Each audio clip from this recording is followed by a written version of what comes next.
Pablo reconoce su origen religioso, reconoce lo importante que era la religión y la tradición judía cuando él estaba muy metido justamente en la religiosidad judía, ¿no? Después dice, pero aún antes de que yo naciera, Dios me eligió y me llamó por su gracia maravillosa.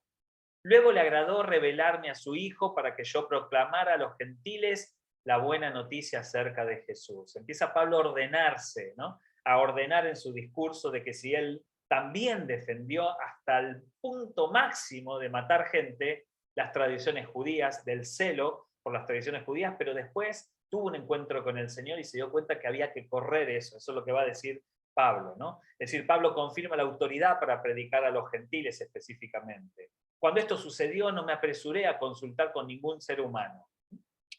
¿Bien? Tampoco subí a Jerusalén para pedir consejo de los que eran apóstoles antes que yo. Se ponen a la misma altura de los que están en Jerusalén, ¿no?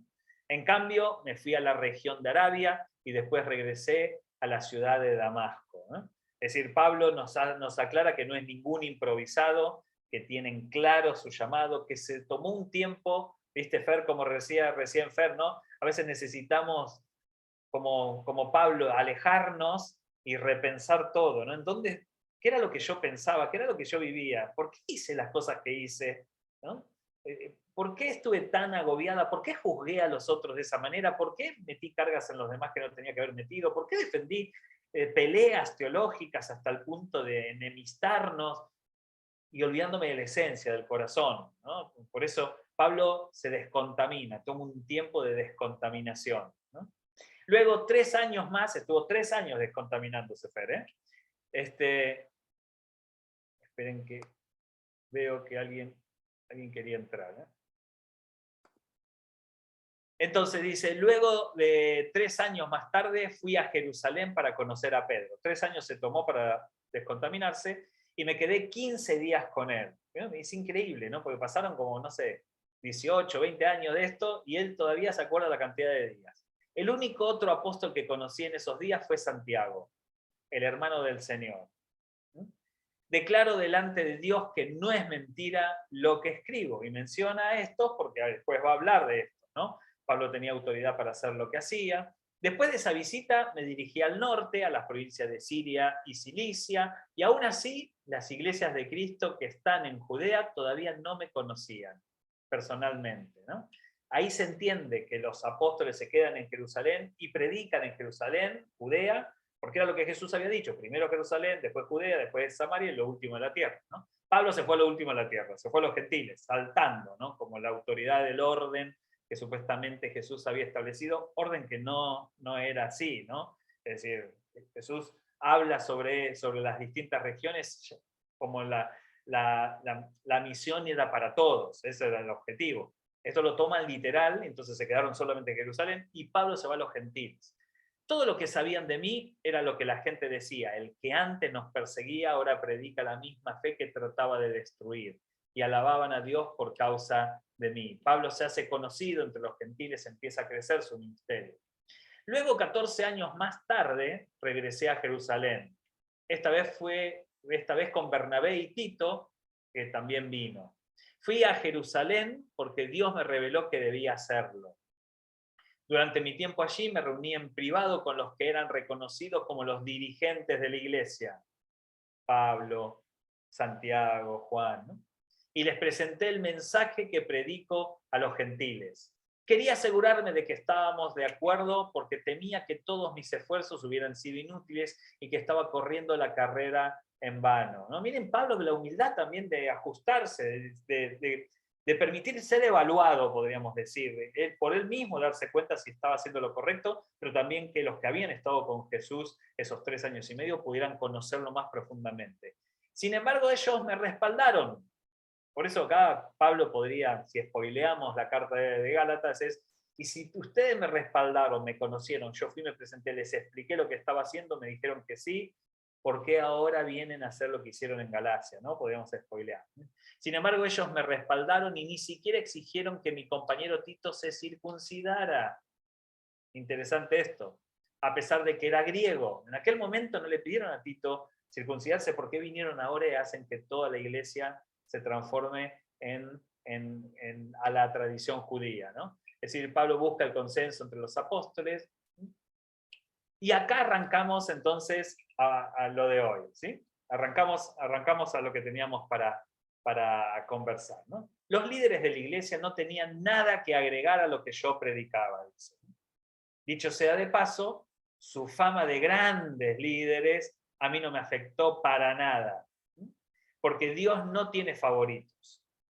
Al contrario, ellos comprendieron que Dios me había dado la responsabilidad de predicar el evangelio a los gentiles, tal como le había dado a Pedro la responsabilidad de predicar a los judíos. Pues el mismo Dios no actuaba por medio de Pedro, apóstol a los judíos, también, pues el mismo Dios que actuaba por medio de Pedro, apóstol a los judíos, también actuaba por medio de mí, apóstol a los gentiles. Importantísimo, ya lo vimos la semana pasada, que Pablo dice, acá no hay un supergrupo, no está la primera y la segunda, no están los VIP, no están las grandes genialidades que llenan estadios, qué sé yo, y nosotros somos... No. Ellos predican, tienen una misión que cumplir y yo tengo otra. Dios los levantó a ellos para predicar a los judíos, y síganlo haciendo. A mí me levantó para predicar a los gentiles. ¿Por qué hicieron lo que hicieron, no? Sería como el aporte de Pablo. ¿Por qué vienen a contaminar y presentar un evangelio diferente, ¿no? Pablo representa su incomodidad para con los apóstoles. De hecho, dice, Santiago, Pedro y Juan, quienes eran considerados pilares de la iglesia, reconocieron el don que Dios me había dado y nos aceptaron a Bernabé y a mí como sus colegas. Nos animaron a seguir predicando a los gentiles mientras ellos continuaban su tarea con los judíos. La única sugerencia que hicieron fue que siguiéramos ayudando a los pobres, algo que yo siempre tengo deseos de hacer, ¿no? Pablo y la aceptación a los apóstoles. Ok, hasta acá llegamos y uno dice, bueno, todo en paz, ¿no? Es decir, todo está bien, ¿no? Hay dos grupos con dos estilos diferentes, con dos misiones diferentes y dos objetivos diferentes. Un grupo comandado por Pedro, Santiago y Juan se quedan en Jerusalén o en la tierra, Jerusalén y Judea, predican a los judíos en ese tiempo, después cambia, pero en ese tiempo. Y un Pablo se va para los gentiles. ¿Está bien? ¿Sí? Entonces hay dos grupos acá bien diferenciados, Jerusalén y el mundo gentil. Es como decir Jerusalén y hasta lo último de la tierra. ¿Está? Y cuando hablamos de los gentiles tenemos que imaginarnos, no nos imaginamos gente buena que está deseosa de esperar el evangelio, no, era gente pagana, gente que en algunos casos tenían cultos a los cuales Pablo tiene que poner todo su cuerpo, su sabiduría para poder discutir filosofías, lo sacan muerto de ciudades, vuelve a entrar, es decir, no es fácil predicar a los judíos, pero mucho más difícil es predicar a los gentiles, muchísimo más difícil. ¿Está bien? Es decir, nos encontramos con rituales, en algunos casos, alejadísimos de Dios. Porque por lo menos el judío tenías que hablarle un lenguaje que él entendía, que era el lenguaje del Mesías. Su pensamiento obtuso y religioso podría ser de que no pudieran ver que el Mesías había estado entre ellos y ahora había resucitado. Ahora acá no había ningún punto de coincidencia. Acá tenías que ir con toda la batería de información y presentarles una lógica totalmente diferente, ¿no? Entonces los gentiles les empiezan a hablar algo que no entienden, empiezan a recibir algo que notan como nuevo, aceptan a Jesús, dejan todo su paganismo, dejan sus tradiciones, dejan hasta cosas satánicas, ¿no? Y se acercan al evangelio. Entonces cuando viene otro grupo de Jerusalén comandado por Pedro y por Santiago, y les dicen, no, pero nosotros somos los que estuvimos con Jesús, Pablo lo recibió después, ¿no? Por eso Pablo saca chapa, ¿no? Por eso Pablo se apresura a decir yo tengo autoridad, porque esto deben haber dicho, nosotros somos los verdaderos, ¿no? Los de la high society, ¿no? Es decir, nosotros somos las grandes celebridades, ¿no? Está bien, yo soy el Pedro que estuvo ahí cuando Jesús nos dio la última cena, yo soy Juan el que estuvo con María al pie de la cruz, ¿no? Nosotros somos los que fuimos a la transfiguración. Una cosa es Pablo y otra cosa es nosotros, ¿no? Y nosotros que tenemos esta autoridad, cultura, le infundimos cultura. ¿Cuál es la cultura? Le agregamos tradición, ¿no? Los originales dicen ahí, ¿sí? Los Eternals, ¿no? Los Avengers son estos, ¿no? Es decir, y estos le cambian todo el panorama. Ok, sí, Jesús es importante, aceptaron a Jesús, qué sé yo, pero ahora se tienen que hacer judíos. Y entonces, ¿qué hacen los gentiles? Bueno, si tenemos que hacer esto, son los que saben, entonces nos decimos judíos. Cuando regresa Pablo se enoja muchísimo, llama evangelio diferente, les dice, maldito los hombres, ni un ángel, ni hombre puede cambiar el evangelio, maldito lo que hicieron esto con ustedes. ¿A quién se refería? ¿Quiénes eran los que habían hecho esto de cambiar el evangelio? Por eso digo, tengamos cuidado de que alguien, por más espectacular que sea su trayectoria en el cristianismo, nos cambie el evangelio, ¿no? Y acá arranca la explicación. Pero cuando Pedro llegó a Antioquía, tuve que enfrentarlo cara a cara, dice Pablo. Ahora nos vamos a enterar de algo acá, ¿no? Interesante, ¿no? Para los que dicen que los pastores no se tienen que pelear, es bíblico, fíjense, ¿no? Los pastores peleándose, ¿no? Pero cuando Pedro llegó a Antioquía, tuve que enfrentarlo cara a cara, porque él estaba muy equivocado en lo que hacía. Cuando llegó por primera vez, Pedro comía con los creyentes gentiles, con los que yo había predicado, ¿no? Quienes no estaban circuncidados.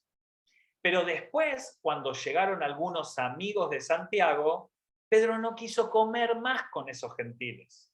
Tenía miedo a la crítica de los que insistían en la necesidad de la circuncisión. Como resultado, otros creyentes judíos imitaron la hipocresía de Pedro e incluso Bernabé se dejó llevar por esa hipocresía. ¡Wow! ¿No? A ver, ¿qué leen acá? Vieron que hicimos eso la vez pasada. ¿Qué leen acá? Quiero ver la opinión de ustedes. ¿Qué parte de todo esto te llamó más la atención y qué opinión tenés al respecto? Chismecito. Se pone como interesante, ¿no? Como diciendo, qué lindo el culto que está hoy, ¿no? Es decir, se pone como lindo, ¿no? Bien.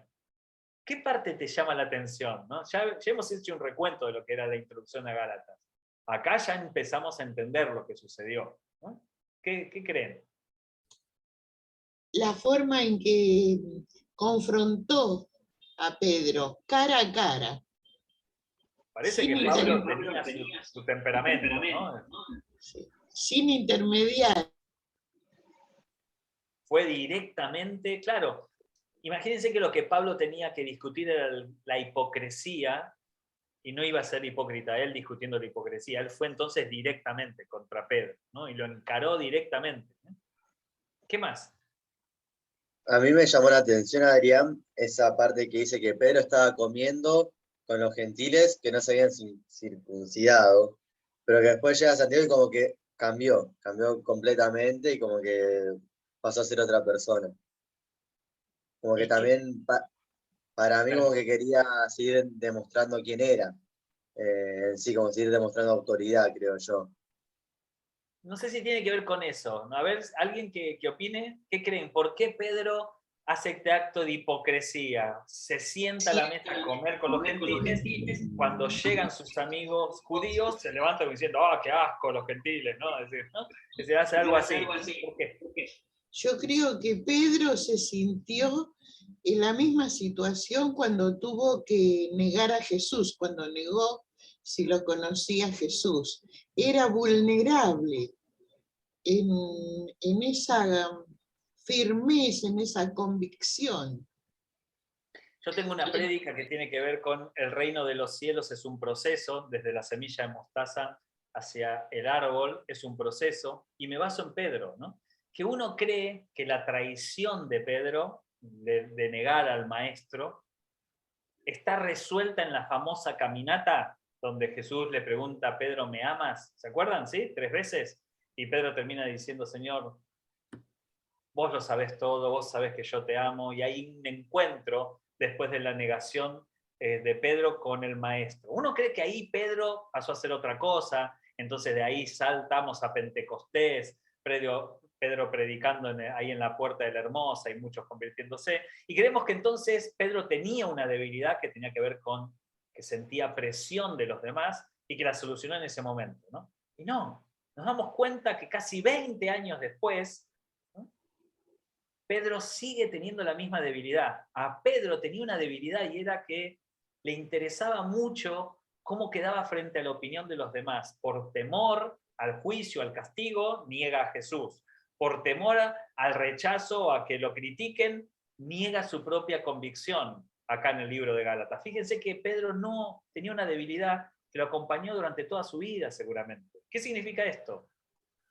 Pedro, que era la roca, no sé si se entiende, Pedro era la roca, es decir, en él iba a estar fundada la iglesia, y una roca con defectos entonces, ¿no? Una roca con errores humanos, con miserias humanas, que tuvo que convivir con esa miseria toda la vida. ¿Saben qué? Nosotros tenemos miserias humanas que vamos a tener que convivir durante toda la vida. Y eso no te deja de ser roca. Jesús no te da la espalda por tu humanidad, no te da la espalda por tus equivocaciones. Al contrario, ¿no? Creo que el libro de Gálatas es la expresión más poderosa de la gracia de Dios. ¿Por qué? Porque justamente el que era la roca, la gran eminencia, el primer papa y todo lo que ustedes quieran poner, el que caminó por las aguas, el que le arrancó el oído al soldado, el que dijo te voy a seguir hasta la muerte, el elegido que tiene las llaves del paraíso, el que puede atar y desatar, el Pedro tiene miserias, ¿no? Esa es la espiritualidad que recién nos preguntaba Fernando, ¿no? Es decir, ¿cómo podemos hacer para ser espirituales? Quizás la espiritualidad tiene más que ver con nuestra humanidad que con creernos santurrones o santurronas, ¿no? Con conectarnos con nuestras miserias, entregar nuestras miserias a Dios para poder ser fuertes en ellas, para poder apartarnos de ellas, pero que es una carrera que vamos a tener que correr durante toda la vida. Cuando Pablo habla de la carrera, yo siempre me pregunté, ¿quién te corría?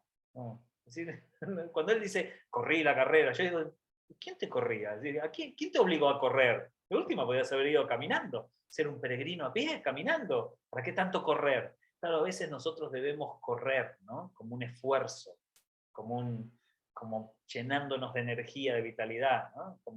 Como quien entrena todos los días, ¿no? Hacer ese esfuerzo de luchar contra nuestras pasiones, contra nuestra humanidad.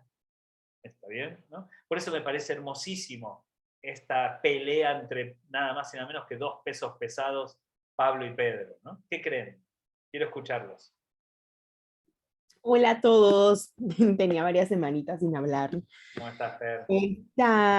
Bueno, yo creo que más, siento que es más un impulso de muchos, como de querer guardar las apariencias, más que verlo como una hipocresía. A veces uno es hipócrita de forma consciente y sabes que lo estás haciendo y que te está salvando el pellejo, pero en este caso siento que podía haber sido como un impulso que de hecho muchos hemos tenido alguna vez, como de repente cambiar el comportamiento y guardar la apariencia, o sea, guardar nuestras apariencias y demás.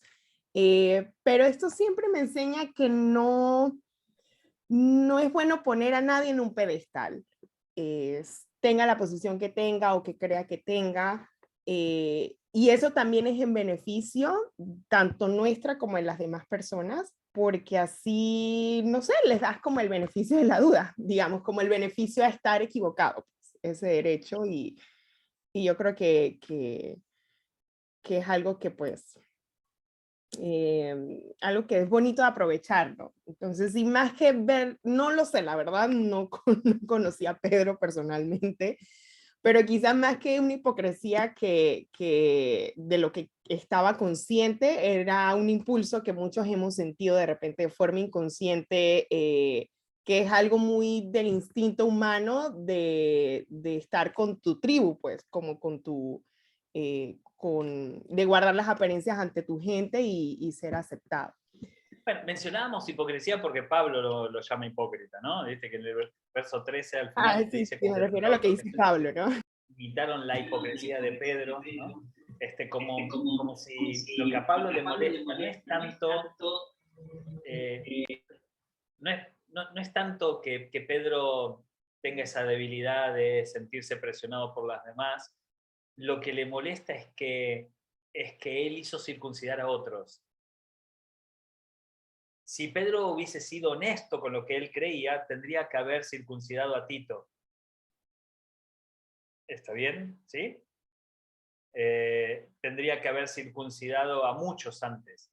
Tendría que no haberse sentado en la mesa, o sí, o tendría que haber cambiado su postura y decir, me siento en la mesa y si venían los seguidores de Santiago, siéntense ustedes también porque son nuestros hermanos. Son gentiles, pero son nuestros hermanos, porque han aceptado al Señor Jesús. Algo tendría que haber de coherencia.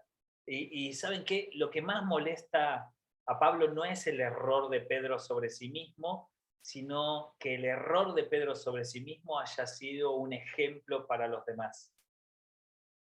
¿Está bien? Por eso dice, como resultado, fíjense que esto está bien, Pedro tiene un... Lo voy a leer de nuevo porque es importantísimo que entendamos bien esta discusión, ¿eh? Pero cuando Pedro llegó a Antioquía, tuve que enfrentarlo cara a cara porque él estaba muy equivocado en lo que hacía. Miren la actitud de Pablo, rotundo.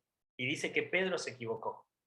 Es un pastor, un líder, un apóstol equivocado. Parece que pueden existir. Cuando llegó por primera vez, Pedro comía con los creyentes gentiles. Fíjense que acá Pablo no dice gentiles, dice que creyentes gentiles, de origen gentiles, pero de la nueva naturaleza. Es decir, que creen. Quienes no estaban circuncidados, dice, obviamente, si eran gentiles, ¿para qué los voy a circuncidar si no se hicieron judíos, se hicieron creyentes? ¿No? Pero después, cuando llegaron algunos amigos de Santiago, Pedro no quiso comer más con esos gentiles. Pobres estos hermanos, ¿no? Sentirse rechazados. Tenía miedo a la crítica de los que insistían en la necesidad de la circuncisión. Fíjense que hay un grupo comandado por Santiago, al cual Pedro se suma, que querían sí o sí que los gentiles se circunciden. Como resultado, otros creyentes judíos imitaron la hipocresía de Pedro. E incluso Bernabé, que era parte del mismo equipo de Pablo, se dejó llevar por esa hipocresía. Miren si no es importante estos versículos. ¿Está bien? Y estos versículos los pueden transportar a la iglesia de hoy sin ningún problema. ¿Sí? ¿Alguien quiere decir algo? O sea que también en esa época faltaba un poco de pensamiento crítico. Perdón, Cori. No, habla. No, solo eso era, como que también igual siempre nos ha hecho falta a los creyentes un poquito de pensamiento crítico, creo. Poder ir un poquito más en la discusión, ¿no? Mirarnos a nosotros mismos y nuestras acciones, a eso, ¿no? Ese tipo de pensamiento crítico hacia nosotros, hacia lo que creemos, estar constantemente... Por algo pusimos en las redes sociales de la prédica de la vez pasada que no hay peor error para la iglesia que no tener discernimiento. Porque si tenés discernimiento del espíritu, podés darte cuenta de tus errores, ¿no? Podrías darte cuenta que hay algo que no está funcionando. Pedro y las apariencias, dice Karina. Sí, Cori. Sí, yo lo que quería decir, qué importante que es ser conscientes, no descuidar que nuestras debilidades, que nos pueden acompañar toda nuestra existencia en este mundo, no las debemos perder de vista, porque trascienden en otros con malas actitudes. Entonces, creo que es más que importante lo que me queda hasta ahora de todo lo importante que fue el mensaje, es que no le tengo que perder de vista mis debilidades. Y sobre todo cuando las transformo en doctrina, ¿no? Es decir, sobre todo cuando armo toda una estructura religiosa a raíz de ellas, ¿no? Veamos. ¿Alguien quiere decir algo más? Buenas noches, ¿cómo están? Me sumo un poquito tarde. Pero pensaba en lo que estaban compartiendo, ¿no? Y de alguna manera decía, qué bueno que un Pedro pudo haber tenido un Jesús que en su momento lo sacó a caminar por la playa, que pueda tener un Pablo que lo enfrente cara a cara, ¿no? Y a veces que aún nosotros hoy día podamos enganchar con cualquiera de los tres, también porque era un espacio a su vulnerabilidad. Me parece que ahí en su humanidad nosotros podemos vernos hoy día hasta desafiados, edificados, como querramos llamarlo, ¿no? pero justamente porque ellos mostraron eso y porque Pablo después un poco lo buchonea, ¿no?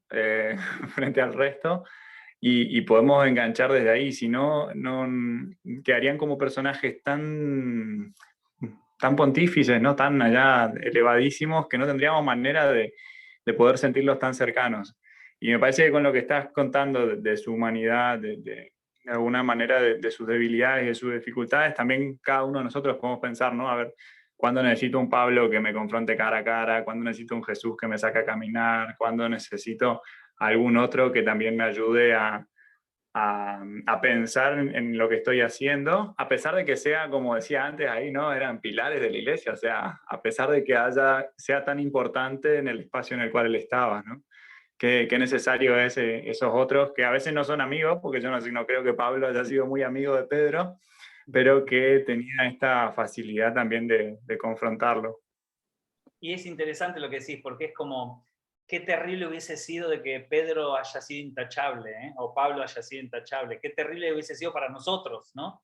Es decir, hubiese sido peligrosísimo, pero se muestran, la Biblia muestra su humanidad de ambos, y entonces es como un aliciente, no para que nosotros entonces hagamos lo que querramos, sino para darnos cuenta de que la espiritualidad pasa primero por saber que somos humanos, ¿no? Es decir, no por algo inalcanzable. Y después, cuidado que estamos hablando, si nosotros pensamos que la iglesia es piramidal, ¿sí? Está bien que tenemos una estructura piramidal que la tiene, obviamente. Si tuviéramos comunidad, sería otra cosa. La comunidad es horizontal. Pero la estructura piramidal que tiene la iglesia hoy, estos están, pero en la punta a punta, ¿eh? Es decir, quienes están cometiendo el error tan grosero que Pablo, retomemos a los primeros versículos, Pablo los maldice. ¿Alguien lo puede buscar, por favor? Lo puede buscar rápido ahí en el primer capítulo de Gálatas, en los primeros versículos, cuando Pablo maldice directamente al que haga esto, ¿no? ¿Está bien? Es decir, y estamos hablando que a quienes maldice y quienes dice que sean malditos y que predicar un evangelio diferente, están en la punta, ¿eh? Están en la punta de la pirámide. Y esto no es para, le estamos dando con toda a Pedro y a todos. No, es para que nos demos cuenta que la iglesia puede tener líderes que se equivocan. Ese es el gran mensaje. El que no se equivoca es Jesús. Jesús tiene que ser nuestro centro. No podemos seguir a hombres, a mujeres, ni mensajes de hombres y mujeres. Jesús tiene que ser el centro y tiene que ser el todo. ¿Alguien lo tiene, esos versículos? ¿Tommy? Yo lo tengo, Adrián, justo. Dale.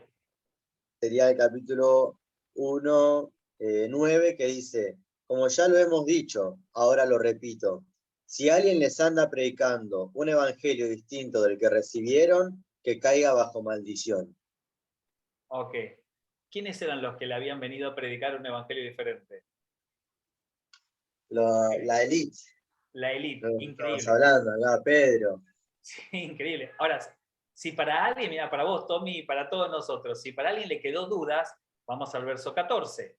Cuando vi que ellos no seguían la verdad del mensaje del evangelio, pará.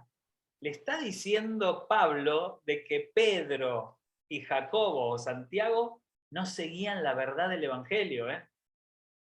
No sé si están entendiendo esto. ¿Ibas a decir algo, Cari? No, me río porque me imagino la época.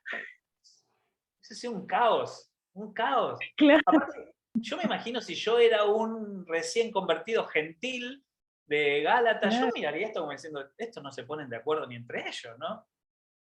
Y vuelvo a repetir el chiste, algunos se deben haber circuncidado, siendo tipos grandes, los hicieron circuncidar seguramente, y ahora les decían, no, eso era un problema teológico entre Pablo y los apóstoles, ¿viste? Diciendo, ¿cómo?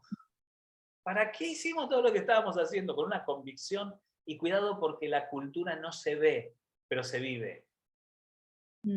La cultura no se identifica, pero te cruza. Vos sentís la culpa de hacer algo que no sé por qué nos sembraron culpa de cosas que no nos tendrían que haber sembrado culpa, ¿no? Me quedo en mi casa, no me siento muy bien, no, tenés que ir al culto. Y te quedás enfermo en tu casa sintiendo culpa que no fuiste al culto. Como si para Dios es un sádico que te va a enviar al culto por más de que vos te sientas mal, ¿no? Increíble, ¿no? Cuando vi que ellos no seguían la verdad del mensaje del evangelio, le dije a Pedro, delante de todos los demás. David, esto te gustaba, ¿no? Que lo hizo delante de todo el mundo, lo mandó al frente. Le dije a Pedro delante de todos los demás, si tú, que eres judío de nacimiento, dejaste a un lado las leyes judías y vives como un gentil, ¿por qué ahora tratas de obligar a estos gentiles a seguir las tradiciones judías? Oh, yo una vez estaba en un congreso, en una iglesia de ahí de la capital federal, de jóvenes, y donde un pastor estaba hablando y parece que alguien sabía cosas de ahí, de íntimas de la iglesia, y entonces el pastor dijo que está mal, que no, no me acuerdo qué había dicho, voy a inventar, no era lo que dijo, pero voy a inventar, dijo algo así, como está mal que los chicos se pongan de novios sin antes haber estado 6 meses orando, por ejemplo, ¿no? Como una de estas cosas que enseñamos raras nosotros, ¿no? Y saltó uno de los adolescentes y le gritó al pastor, yo estaba ahí, le gritó al pastor, decíselo a tu hija. ¿No? Se hizo un silencio y yo digo, por favor, este momento era para grabarlo, ¿no? Porque nunca me tocan esas ¿Cómo? Perdón. situaciones. ¿Cómo? Porque nunca me tocan esas situaciones a mí. Oh, no, yo tengo un montón de esas situaciones. Esto era lo que Pablo le estaba diciendo, ¿no? ¿Cómo? Perdón, Cari, ¿cómo? Era Pablo. Era un Pablo, pero aparte era un adolescente, bien adolescente, que gritó así tipo cancha, decíselo a tu hija eso, ¿no? Porque parece que él ponía cargas en lo demás que ni en su familia las cumplían, ¿no? Esto es lo que a Pablo lo pone nervioso, ¿no? Es este nivel de hipocresía, ¿no? De que, escuchá, si vos pusieras en práctica lo que estás diciendo, lo entendería. De última discutimos temas teológicos, pero acá no estamos discutiendo temas teológicos, acá estamos discutiendo miserias, un evangelio diferente. Ustedes no seguían la verdad del mensaje del evangelio, ¿no? Fíjense cómo las tradiciones judías y el evangelio de Cristo se empiezan a contraponer, ¿no? Cuidado cuando nosotros agarramos la Biblia, sobre todo el Antiguo Testamento, y la trasladamos como si fuesen reglas fundamentales en el Nuevo Testamento, ¿eh? Cuidado con eso. No digo que no lo hagamos, digo cuidado con empezar a decir que hay un lugar santo en la iglesia, que es el púlpito, cuando el Señor quebró el velo y no hay más lugar santo. Cuidado con creer que el templo es ese edificio cuando el templo somos nosotros, ¿eh? Cuidado, ¿no? Cuidado, ¿saben por qué? Porque no nos estamos dando cuenta que cuando empezamos a girar el evangelio para esos lugares, en la práctica después, no en los papeles, en la práctica después, terminamos en un evangelio diferente. No nos damos cuenta que la gente es importante y entonces embellecemos el templo cuando tenemos que cuidar a la gente, ¿no? ¿Está bien? Cuidado con esas cosas, ¿no? ¿Alguien quiere decir algo? No, y que por causa de eso... Tenías que esperar meses y meses a ver cómo se desenvolvía la polémica porque era todo era con cartas. Pobre Fer, si te pasó esto, Fer.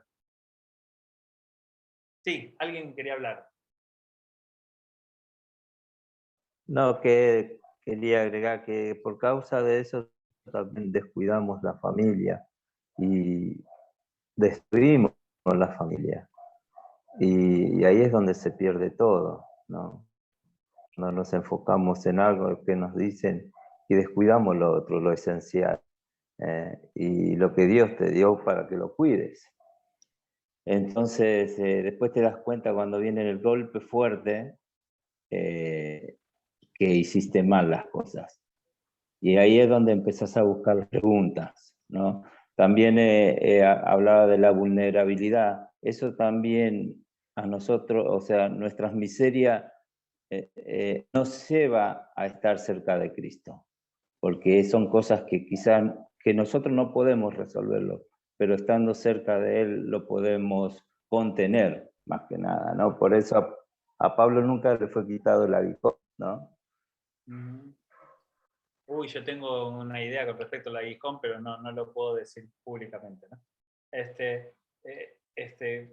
Ahora, fíjense el nivel de hipocresía y el nivel, un poco lo que decía Javier recién de la familia. ¿Cuántas iglesias hay que se llaman iglesia de la familia, iglesia para la familia, lo primero la familia, salvemos la familia, que los mismos líderes no pueden tener vida familiar? no pueden ir a los cumpleaños, a los casamientos, no pueden, no pueden un domingo faltar y estar en familia, no pueden hacer un asado con la gente que es su familia. En algunos casos los separan totalmente de la familia porque la familia no es creyente, ¿no? Como que fuesen gentiles, ¿no? Pero se llaman iglesia de la familia, salvemos la familia primero, etcétera, etcétera, etcétera, ¿no? Estas son las cosas que se transforman en otro evangelio, ¿no? Porque Jesús, si es el centro, te acercás a la gente. No hay distinción de gente, ¿no? Sigo para que no se haga muy tarde a todos. Tú y yo somos judíos de nacimiento. Acá arranca Pablo y encara a Pedro, ¿no? Le dice, Pedro, vos y yo somos judíos de nacimiento. No somos pecadores como los gentiles. Esto suena como ironía, ¿está bien? Como no se juntaba con los gentiles cuando venían los otros porque eran gentiles, suena como ironía. Sin embargo, sabemos que una persona es declarada justa ante Dios por la fe en Jesucristo y no por la obediencia a la ley. Tomá, ¿viste? Decir, ¿no? Sabemos que una persona es declarada justa ante Dios por la fe en Jesucristo y no porque sea judío, o no porque sea cristiano evangélico, o no porque sea líder, no por la obediencia a la ley. Y nosotros hemos creído en Cristo Jesús para poder ser declarados justos ante Dios por causa de nuestra fe en Cristo, y no porque hayamos obedecido la ley. Entonces, ¿por qué le impones la ley? Pues nadie jamás será declarado justo ante Dios mediante la obediencia a la ley. Por favor, agarren un resaltador y resalten este texto para todos los que te dicen, pero vos no cumplís con esto, no cumplís con aquello, no cumplís con lo otro, no cumplís. Cuando vos querés ser un cristiano, una cristiana que tenga Jesús, que se acerque a la gente diferente, qué sé yo, y, ¿no? Pues nadie jamás será declarado justo ante Dios mediante la obediencia a la ley. Esto no significa que podemos hacer lo que querramos, ¿eh? Esto lo que significa es que lo que te hace salvo no es la ley, sino es Jesús. No saquemos a Jesús de lo más importante, ¿no? Pablo y la crítica a la obediencia a la ley. Pero supongamos que intentamos ser declarados justos ante Dios por medio de la fe en Cristo y luego se nos declara culpables por haber abandonado la ley. Es como cuando alguien te dice, tenés que aceptar al Señor Jesús para que llene el vacío que hay en tu corazón. Como que vos estás incompleto, y vos vas a aceptar al Señor Jesús para llenar ese vacío. ¿Te suena esto?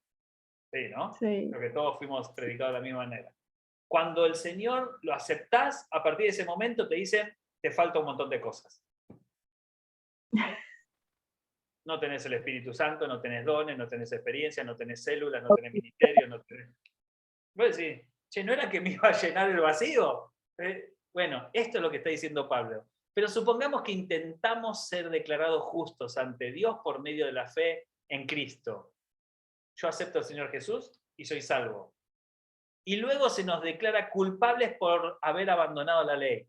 Vos sos cristiana, sincera, cristiano sincero y salvo, pero no venís a la iglesia.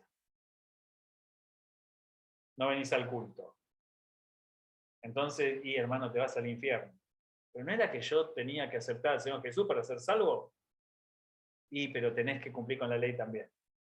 ¿Está bien? Y vuelvo a decir, no significa que hagamos cualquier cosa, significa que no saquemos a Jesús del centro. ¿Acaso esto quiere decir que Cristo nos ha llevado al pecado? Dice, por supuesto que no. Más bien, soy un pecador si vuelvo a construir el viejo sistema de la ley que ya eché abajo. ¿Saben la cantidad de gente que aceptó al Señor Jesús y en lugar de vivir una espiritualidad sana, viven una espiritualidad horrenda porque le enseñan un montón de cosas horribles en la iglesia? Horribles.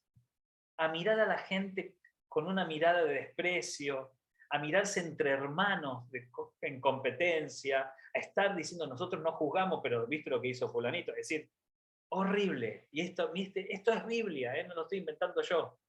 ¿Está bien? Más bien, soy un pecador si vuelvo a construir el viejo sistema de la ley que ya eché abajo. Pues cuando intenté obedecer la ley misma me condenó. El pecado de la religiosidad. Cuando me vuelvo a ese viejo sistema obsoleto de religiosidad de la ley, en lugar de convertirme más cercano a Jesús, me voy alejando. ¿Vieron que las personas más religiosas, más obtusas, más duras, son los menos cristianos? Vos mismo le tenés que decir a alguien que no es cristiano, che, así no es Jesús, ¿eh? Lo que escuchaste, ¿viste cómo te trataron ahí? Así no es Jesús. Porque se alejan tanto de Jesús a través de este evangelio diferente que pecan, que caen en pecado. Así que moría la ley. Pablo le dice, ¿sabes qué? A mí no me interesa la ley, ya la tengo muerta. Así que moría la ley, es decir, dejé de intentar cumplir todas sus exigencias. Para todos los culposos y culposas del club de los culposos cristianos y culposas cristianas, Pablo mismo no pudo cumplir con todas las cosas. Y dice, dejé de intentar cumplir todas sus exigencias a fin de vivir para Dios. Mi antiguo yo ha sido crucificado con Cristo. Ya no vivo yo, sino que Cristo vive en mí. Así que vivo en este cuerpo terrenal confiando, yo diría terrenal y humano, confiando en el Hijo de Dios, quien me amó y se entregó a sí mismo por mí.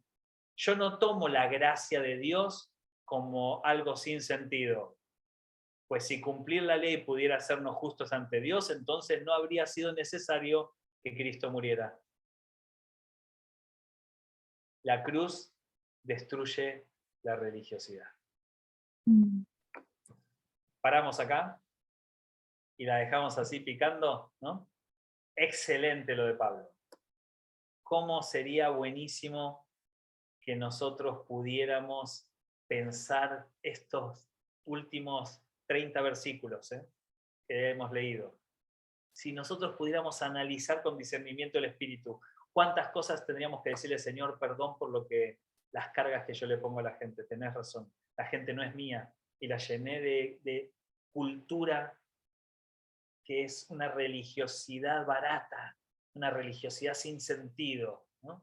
Perdón, Señor, por lo que hice, perdón por haber juzgado, perdón por haber enseñado que otros juzguen, perdón por haberme vuelto encerrado, una secta encerrada, lejos de tu amor, perdón, Señor, por todo lo que estuve enseñando, perdón por el evangelio diferente. Qué bueno que nos haría esto, ¿no? Espero que así sea. El martes que viene seguimos.